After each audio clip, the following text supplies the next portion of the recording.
You're here. Good.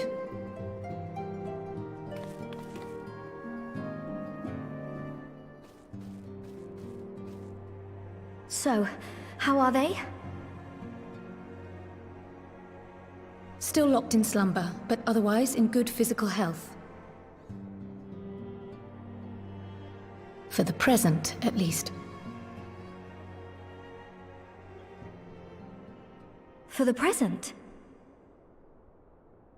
Oh no, is something wrong with them? I'm afraid there may be. I summoned you after detecting faint signs of instability in Thancred's corporeal ether. But subsequent examination suggested all 5 might be affected. And when I examined them just now, my fears were confirmed. Tellingly, the degree of instability varies between them. Thancred exhibits the most notable signs, followed by Y'shtola and Urianger. The twins' ether, meanwhile, remains relatively stable, but there is a change there too if one knows to look for it. Hold on. Isn't that the order they were called away in? Indeed. Which leads me to believe the instability will only increase with time. Though I can but speculate, I fear this may be a symptom of a weakening link between body and soul. By the gods! What happens if the link is broken? I cannot say for certain. This is all unknown territory to us. Yet whatever happens, it cannot be good.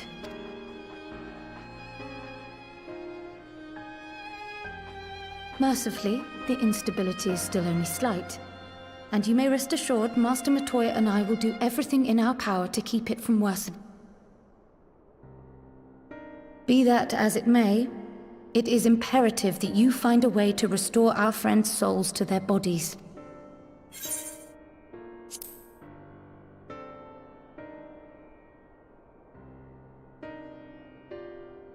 Thank you. But where's she even supposed to start? We had the greatest minds in the realm hunting high and low for an answer, and they ran out of places to look.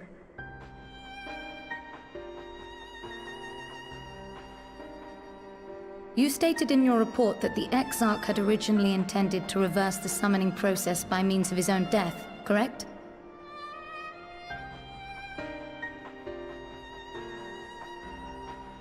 Raha always was a reckless young fool, ready to die for the first righteous cause that came along.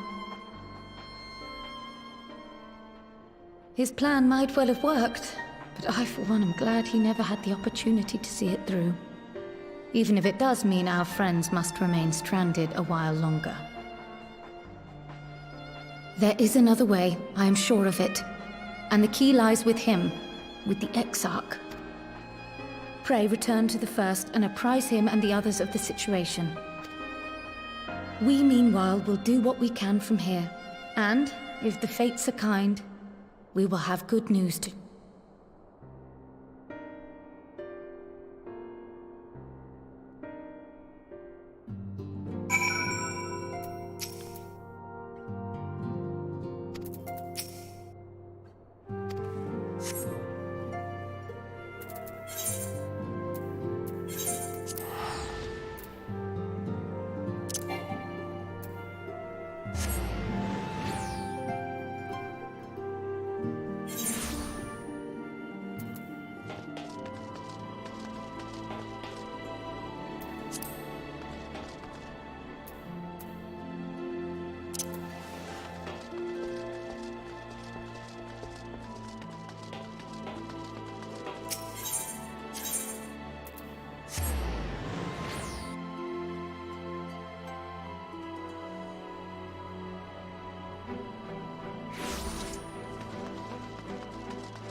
Pray excuse my late arrival.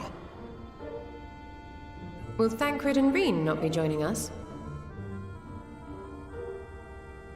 Nay, milady. With apologies to all, they beg leave to pursue their investigation of the empty to its conclusion. Should matters here demand their presence, however, they did assure me that they would make themselves available. Yes, of course. Then let us proceed.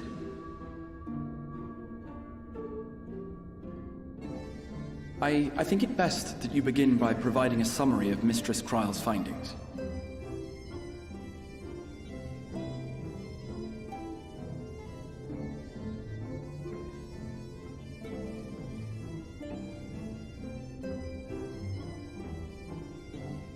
I suppose it was only to be expected that some change would occur. Yet our souls seem unaffected, to my eye at least. How long they will remain so is another question. Kryle is right. It is imperative we find a way to return to the source. Perhaps an explanation of the method by which I brought you here will yield some inspiration. Ere I begin, it must be noted that I am by no means a gifted mage. In order to employ powerful magics, I must rely upon the Crystal Tower and its boundless reservoirs of energy. The magic that summoned you was no exception. 'Tis a singular spell, adapted through painstaking effort from the technique that transported me to the First. To use an analogy, it works by cutting a hole in the fabric of reality. A hole tailored to the object of summoning, through which it and it alone may pass unscathed. Though I succeeded in creating said hole, I failed to latch onto my intended target. Instead of you, the spell found those close to you, and ended up summoning them in their incomplete state.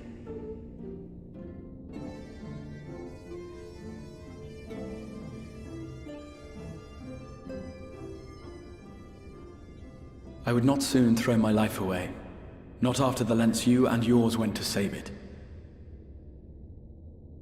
And so long as I breathe, I will spare no effort to see you safely home. But should all else fail, and your lives be at stake, there remains one sure method.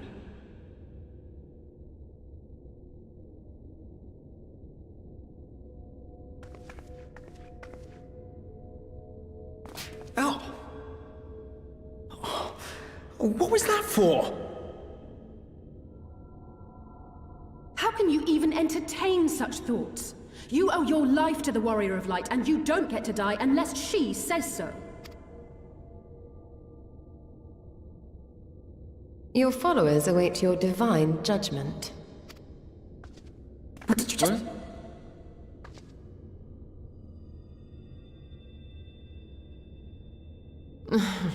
If the two of you have finished, perhaps we could return to our discussion? Rather than dwelling upon the multiple failed attempts at transference, I think it would behoove us to focus on the solitary's success. I would draw your attention to the fact that our friend can travel between worlds possessed not only of her body and soul, but her personal effects besides. This is no different from the teleportation magics to which we are all accustomed. Magics that allow for the transportation of those inanimate objects one considers to be an extension of oneself. Are you suggesting that simply by considering us her possessions, she could carry our souls back to the source upon her person? Well, it would be nice if things were that simple for a change. But vague notions of ownership seem a rather tenuous thing to stake our lives on. So much as a moment of doubt on her part and we'd be left floating in the rift. Milady hath the right of it. The requisite fixity of belief would be too much to ask even of our friend. Yet were we to immure our souls within an object in her possession, mayhap then our safe passage could be assured. White Auracite would, I believe, serve as a suitable vessel for this purpose. It was conceived to imprison the massy soul of an Ascian, and should house one of ours with relative ease. We would need only to ensure our soul's safe preservation inside the stone, and identify a means by which they might be transferred back unto our vacant bodies. Soul preservation and transference. I believe I know of someone who may be able to assist us. On the far shore of the source, there stands a great palace built by the elves. It was forsaken in the wake of the flood, but a certain Numo chose to make their home there soon after. Though they have long lived as a recluse, they once occupied a place of honor in Verbert's royal court, and it is said that none in all of Norvrant is more knowledgeable than they on matters of the soul. Well, I've no objection to seeking a helping hand, but if they've gone to such lengths to hide themselves away from the world, what makes you think they'd be willing to lend us one? A worthy question.